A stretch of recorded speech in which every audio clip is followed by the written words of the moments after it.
Well, we have another big fight coming up. We have Anthony Joshua taking on Andy Ruiz. What do you see in that fight? How do you expect Andy Ruiz to perform against who many consider the best in the heavyweight division?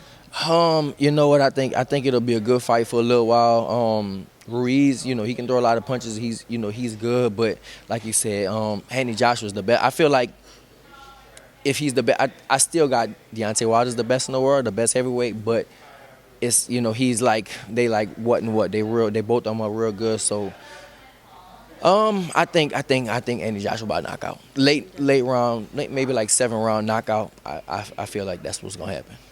Well, what about the other heavyweight? We have Deontay Wilder taking on Brazil. How do you see that fight?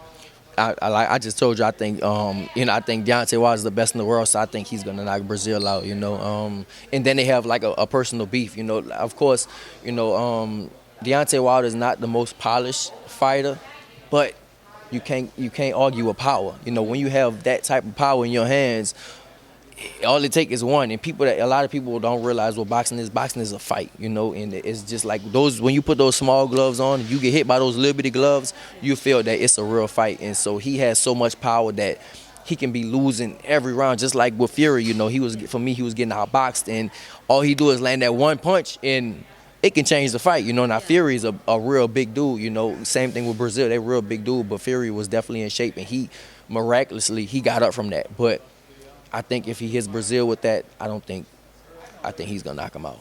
Yeah. What about this fight that everyone wants to see, but it's a bit difficult for political reasons, between Crawford and Spence? Would you like to see that, and how would that play out if it ever happens? I definitely want to see that fight. You know what?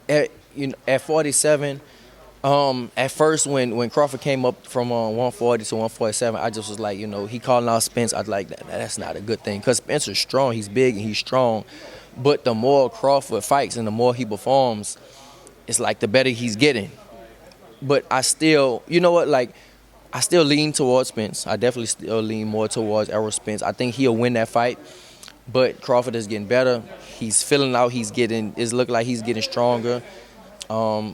And I think that, both of them have styles that can upset the other one, because boxing is all about styles versus styles. So I think that, the style of Errol Spence could, it could give Crawford some trouble. But at the same time, I think the style of Terence Crawford could give Errol Spence a little trouble, So that'll be that's a hell of a fight. I definitely, hopefully they can make that happen in the next year, 2 years or something like that.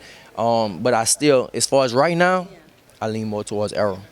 That's definitely a fight that we all want to see. Hopefully it does come to fruition. But there's talks about Errol Spence taking on Sean Porter. Yeah. How do you see Sean Porter doing against Spence? I think he'll do good. I think he'll do good.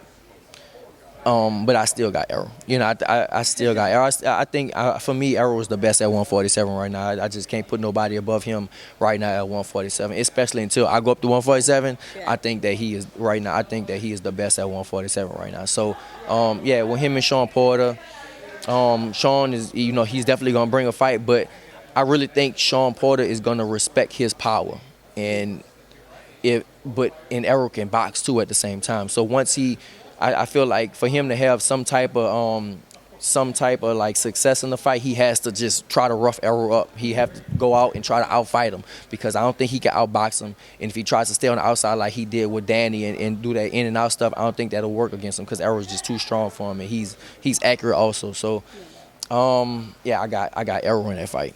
Do you see yourself going up to 147 anytime soon? Soon, no. Maybe give me maybe like another year, a year and a half at 140. I'm saying about 2 or 3 more fights, because really, I already have a belt. If everything in the tournament goes right, I'll have 2 belts in the tournament. And then after that, if Maurice Hooker and Jose Ramirez fight, that's for 2 more belts. And then I fight the winner of them, I'll have all the belts. After you get all the belts, what's the reason to stay at 140? You might as well just go up. So become undisputed and go up to 147. Yeah, that's my goal. Become undisputed and go up to 147. Or even, right now boxing is crazy and the money is crazy right now. So they might, even after the tournament, somebody might offer me a big fight at 147 for a whole bunch of money, and I might do it even sooner than that. But my goal is to be undisputed at 140 and then move up. But of course, some things can change. You never know. Absolutely. So you become undisputed. You move up to 147. You're gonna be pressed for that fight against Spence.